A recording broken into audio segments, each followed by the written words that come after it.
para barrer, siempre cuando se acabe de trabajar en el taller, se tiene que barrer las virutillas, los cables, ¿vale?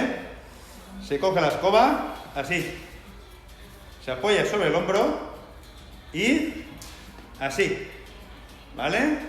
Así, así, ¿vale? Nunca coger la escoba de esta manera.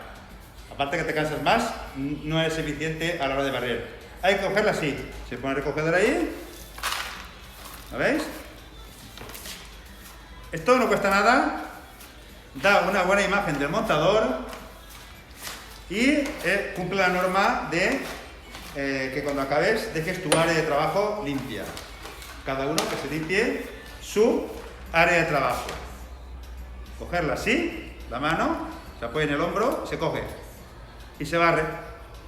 Muy fácil, ¿verdad que sí? Venga, os animo a que lo intentéis todos. Aparte de trabajar en montar cuadros eléctricos e instalaciones, luego hay que dejarlo todo bien limpio.